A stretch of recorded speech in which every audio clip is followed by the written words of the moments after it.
Hello Hastings, welcome to another Tales of Love. I'm Tom Wright, here with another great couple in town to hear all the stories about how they met, how they proposed, how they got married, and how they kept it together all these years, and to get some tips on how they kept it all these years. And for those of you out there looking for tips, we're getting divorced. Oh, we're getting divorced. There we go. We wanted a public forum to discuss the wreck of our marriage. That's not the purpose of this show. Did we get Did we get not that mention? wrong? There's Wow, this is breaking news right here on Tales of Love.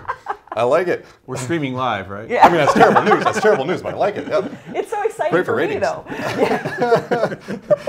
We're here with Mr. Tony Alongi, Ward 1, the #1 ward in Hastings. It is the best word in literally That's and why they put the figuratively. one there. First elected 2004, 11 years now, right? It is 11 years. Yep, coming to the end of my third term. Oh, yeah. And your day job, you're a manager, just a new job, you're a manager at the DNR, Policy and Planning at the Minnesota Department of Natural Resources. That's correct. Yeah, I just started a couple months ago. Love it and enjoying the work very much. Awesome, awesome. How about you, Mary? How do you feel about the environment? Actually, I'm pro-environment, but Tony reminding me that he's run for 3 terms. We actually were getting into an argument a while back, and I said, I can't believe I voted for you twice. And he said, I've run 3 times. It was so awkward. There's no coming back from that. I had to be super nice to him for the rest of the day. That's a long time. It was a long time. Very difficult. With Nightmare. MaryJanice Davidson. We are with a New York Times bestselling author right here that lives right here in Hastings. Wrote a number of works, over 70 total, 30 books, and then we have a lot of anthologies, short stories. Most well known for the Undead series that's been running for quite a few years now, and I have a lot of fans out there. Yeah. And I think a few will be watching this, so eager to hear your story on your own love, your own romance novel. I didn't mean to burst into mocking laughter when you said that. I'm sorry. Love is terrific. Yeah. So we're gonna hear all about the true romance story behind MaryJanice Davidson here. Are you ready? Are you ready to give that? We are ready. Actually, I'm thinking about the dichotomy in our wedding photos. There are photos of Tony in his wonderful suit and me in my beautiful gown. And unlike most brides, I was a beautiful bride, so that worked out really great. Yes. Oh yeah, And a beautiful tie, by the way, Tony. Thank you. It was Thank you. super swell. Wasn't it? What we didn't realize was the day of our wedding, the photog had bad film. Nothing he took that day came out. Nothing. And so he basically called us a few weeks after the wedding, after I'd had a severe haircut, and wow. he said, I'm just so sorry. If you come into the studio, we can do some stills. So when you look at our wedding photos, and there's one where I'm, glowing with really long hair, and then there's one where I'm glaring with really short hair. It's not that I was soured on my new husband. I was really super pissed at the photographer. So Understandably the only so. only photographic evidence we have of our wedding is taken like scratchy Sasquatch video from observers. is that them? That's a hoax. They don't love each other. That is a hoax. Like one from a distance and from the church, and Blurry another- white another figure one, from prowling around. exactly, from the other end of the reception hall.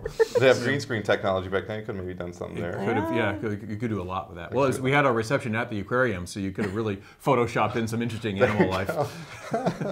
Where the and we had ordered a cake, a wonderful cake. I'm gonna drill just down in chocolate cake with raspberry filling and white chocolate buttercream, and we had these 2 penguins. Again, our reception was at the New England Aquarium, and the whole first floor is penguins, and we collect penguins.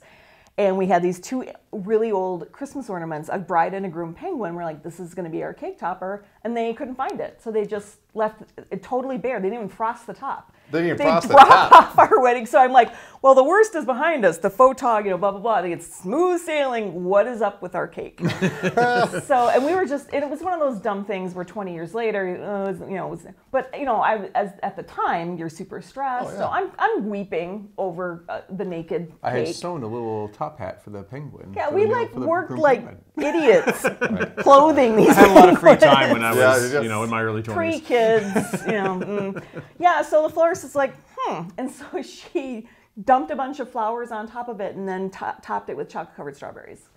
So the florist kept it together. Tony and I kind of fell apart, and then I was looking for a gun, and it was just like, ugh. And my dad was there, so that a gun was an option. Let's go back in time. Let's go back to the beginning. A great place to start, right? Yes. And let's hear about the story about No, how let's you. do it like Star Wars. Start in the middle. Let's and not. Then, no. Leave the lightsabers behind the couch. Wow, No. there's a lot of angry people in this room now. All of a sudden.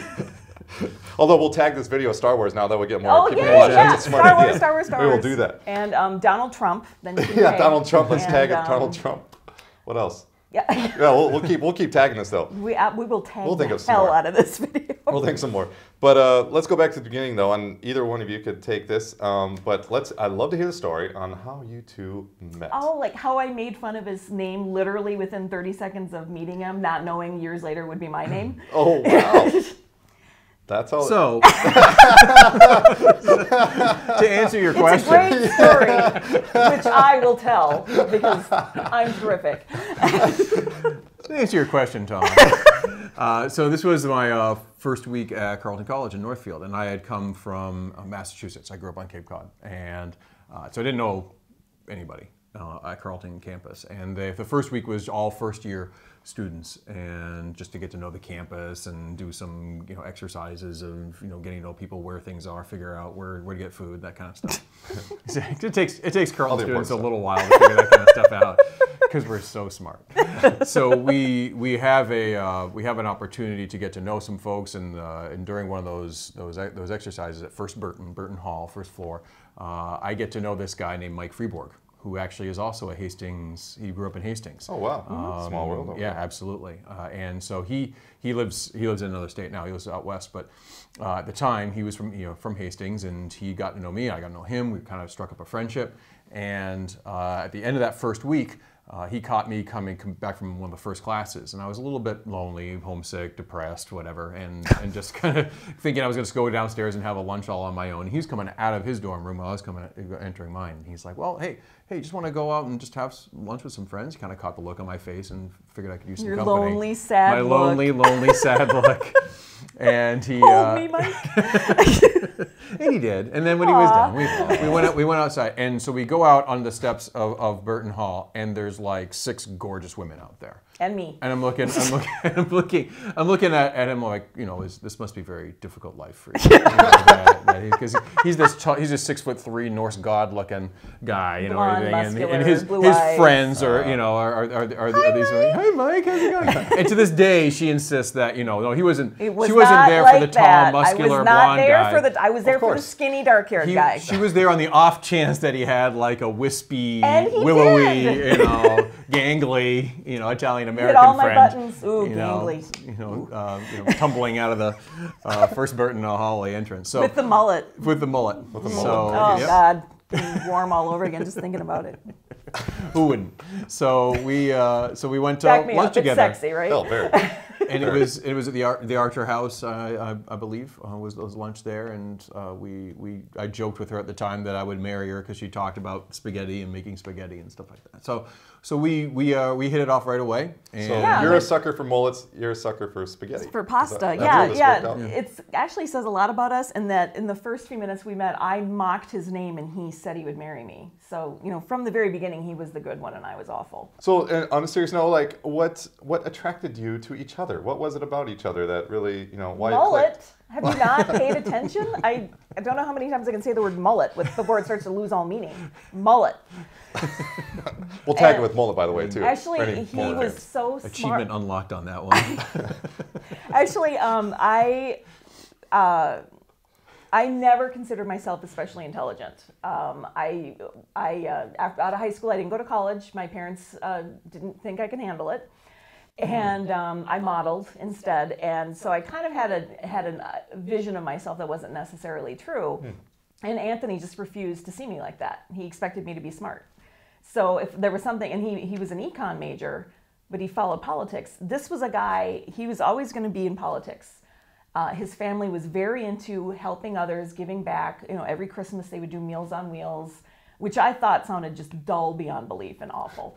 But I actually helped them a few times, and it was really, really fun. And their overriding lesson was always, we're very blessed. You have to give back to the community. So this is a guy who would show up at keg parties in a shirt and tie. because he always wanted to like put his best. I mean, so I could always find my boyfriend at the many cake parties we went to because he would be. I still drank heavily, unfortunately. He'd be everyone else there, jeans and and then wife beaters and all that, and he'd be there in a shirt and tie at 1 o'clock in the They're morning. voting age at that age, right?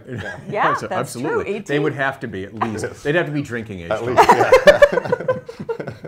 yeah. And so if there was ever anything I didn't understand about economics or politics, things I hadn't really concerned myself, he would always explain it to me in a way that I could get, and then he would expect me to just be this intelligent person. So I had to be smart, I guess is the way I'm putting this. You demanded it. So I kind of went from a party girl, blonde, with the some of you won't know what this means, with the acid washed mini skirt, and now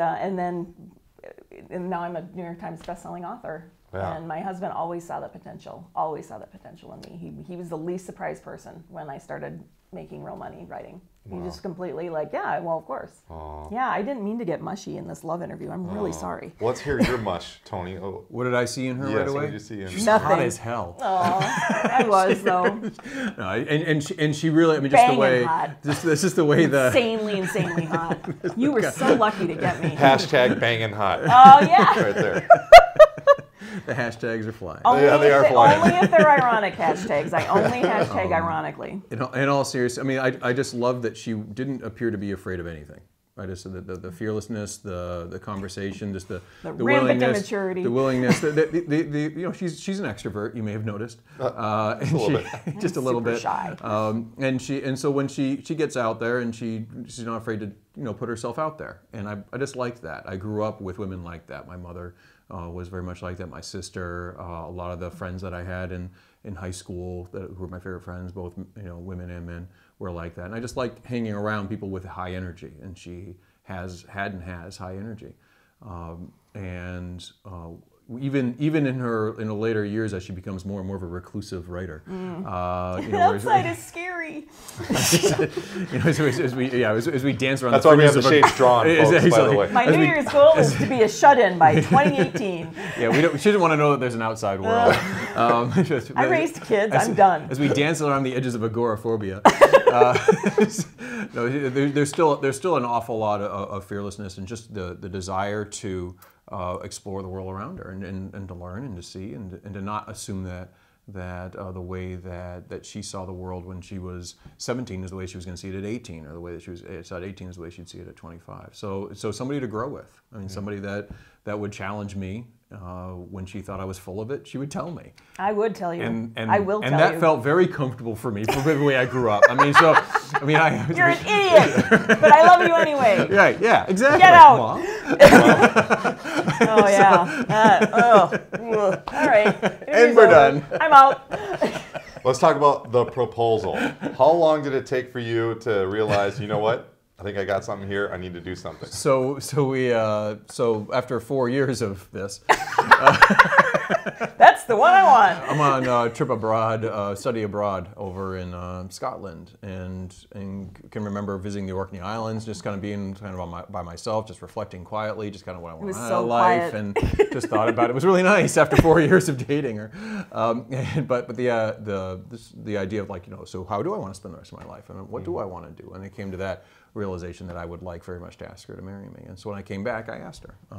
It was just very straightforward. So first day back. I said, yes, please. The wedding day. Tell us about the wedding. Where was it at? So the wedding was in, there was a Unitarian Universalist church. The way we found compromise among our faith was raised to find Catholic, a Unitarian, raised in nothing. Unitarian Universalist church right in Harvard Square. It was in Cambridge, Massachusetts. It was just a beautiful church and a beautiful location. I had been going to graduate school there, and so we did research, found it, and thought that would just be a wonderful place to have the ceremony. And then for the reception, we were at the New England Aquarium, which was across. We took a trolley. The wedding party got to take a trolley. Across to they have those little trolley tour deals through Boston, and so we rented one to go across the city and then with a tour end up guide. at the New England Aquarium. So the whole ride from the church, he's doing the whole Boston tour guide thing. And he's like, oh, and this is, where Paul Revere did this and blah, blah, blah. And this is where the groom's sister lives. And my brother-in-law goes, how does he know from the back of the thing? And I'm like, that's a really good question. How does he know? Well, now everybody on the trolley knows. So you've been married 22 glorious years, I understand. 22 years, yes. 22 years. We'll leave the adjectives out of Of which X% have been glorious. Yeah, don't embellish, all right? Just tell the story. And you have also helped populate the world with 2 kids. Yes, right? we have. With Christina and William. Christina, our daughter, who is 20, and Our a student at Hamline University, and our son William, Liam, some know him as, Will is known as. Remember when I came home and I said, you knocked me up, you son of a bitch? Yes, that was a glorious, that was a wonderful, wonderful moment. I was happy. Yeah. Also profane. Right. Would you have it any other way? Christina was unexpected, but certainly welcome, and William was planned. I'd like to hear from you. What has helped you keep it going for 22 years? What would you say? Not suing the birth control manufacturer who gave us our kid. It's a great one. That helps. I think there's what passes in our marriage for humor. Your viewers can decide for themselves. So mean to each other. We think we're pretty funny. A little bit of profanity sprinkled in there. Yeah. Oh, yeah, a little. We think we're pretty funny, and our kids tell us we're not, but They're our wrong. humor really isn't for them. We're not trying to amuse them. So we are... we occasionally gang up on them. we do have a lot of fun, we think, and we honestly do think that we try to raise our kids with humor as well, and want them to grow up in a loving household with a lot of fun in it. And so, if you're not having fun, you're kind of doing it wrong. If it's something that you feel is too much work, if it's a lot of work, why are you doing it? Yes, it takes effort. Effort is fine. You're a buttload of work. Work feels different. There's so much work. Yeah, I am. Oh, I am work. It's right back at you, killer. You caught me in my verbal trap. Yes. I would say that if you're not having fun with it, then you are doing something wrong. It shouldn't be it's not a fun house all the time, 100% of the time. But you got to find those moments, and if you find yourself not having fun, then try to re-energize it with something like, what did you find fun about the person back when you first met them? What did you find fun about them 5, 10, 15 years in? We're actually doing a date night next weekend. We're going out of town for the weekend, well, and it's not that extraordinary. It's Valentine's Day, but we do this when it's not Valentine's Day as well. As I was about to finish saying, but we do it. That's right, gentlemen. I remember to take her out for Valentine's Day. That's the secret. Your marriage can be perfect. That's a good tip. Yeah, I mean, but I'm extraordinary. Really... I'm gonna write that one down. Take out on Valentine's Day. Screw up Valentine's Day. Yes, there we go. That's Valentine's Day with a V. But yeah, we try to do that even though, our kids are almost grown and we don't need to get babysitters anymore, but we still try to get out of here and not necessarily be parents, but be Tony and Mary again. Speaking of your children, what tips would you have for them, or anyone else? Stop calling and asking for money. That's a tip. Yeah, so enjoy the tip. Write that one down, kid. Next question. Next question. No, it's fine. No, what tips do you have that you would give to your single friends? This is you can be passive aggressive here. Any tips you have for your single frids on now that you've told me, I'm not going to be passive aggressive just because you want me to. You can't be passive aggressive. You're aggressive. Aggressive. You don't know me. Shut up. So for folks, for anybody who is looking for that, for LERV, anybody who's looking for a special relationship, I think the important thing is you have to start with yourself first. You have to be someone who can see the good in yourself and be strong for yourself first, and not just be in the relationship because the relationship is something that you want. Yeah, another person isn't going to fix your problems. Right. That's a really good point. Yeah, I'm impressed. That's really smart and cool. Yeah. Wow. Every once in a while. That's great. Monkeys type in Shakespeare. It's going to happen eventually. You're my monkey. Yes. You'll always be my monkey. Exactly. I wish I could say you were my Shakespeare. Oh. Interview over. I promised I wouldn't cry, and yet I did. Shut up. So to start with yourself and make sure that you're ready for a relationship. Mm-hmm. You're somebody who is prepared to give what you need to a relationship, and also are willing to take something that's different from somebody else. So that when you get together, you really do. You really do have one create something new and different instead of just, because if one person just subjugates themselves to the other, and accepts what the other person is without any opinion or voice of their own, then what have you added to the relationship? Well, it doesn't have to No, be that's the about- answer. That's the answer. That's it. That's it. That's it. We lit a unity candle. We lit a unity candle. One and one Everything became you one. said was a One lie. flame. It was all a lie. My answer will suffice for the purposes of the official record. All I was going to say, I wasn't going to correct you on anything. All I Aren't was these going to guys fun, say huh? is it's not even necessarily about, all I was going to say is that you were wrong. You had it all wrong. We all know somebody who hooks up just so they can be with somebody. And it never, I don't think anybody knows any situation where that worked. They always break up. But I mean, and I get why people do that, absolutely. But it's not a shortcut. It makes the trip take longer. So how's that for deep? That's awesome. deep thoughts by MaryJanice Handy, right there. Mind blown. Oh, you're so cute. Well, thank you so much for sharing your tales of love and all the great tips. Oh, thank you. We haven't showered in 3 weeks, so Oh, company. we're so Having gross. company. Thanks for forcing the issue. I mean, it really I've been just. out of deodorant for a month. And by I the way, wasn't going to say anything, but if you guys, since Yeah, you're you guys Giving can't me tell asthma. on TV because we don't have the technology yet, but we smell terrific. You have to imagine a sort of an orange clove thing going on here. Really, I Miasma think sort of the drifting crew is up. really very happy to be here. I think They are and thrilled. Orange is probably the last so, thing I would describe it so as. just have to imagine you have to really taste the awesomeness. You know, you're sitting here going, what taste is the my romance. life? Why am I don't understand any of this. They're awful. Sounds like so. Anyway. Well, thank you again. We were here with Tony Alongi and MaryJanice Davidson, a great couple right here in Hastings who just shared their tales of love.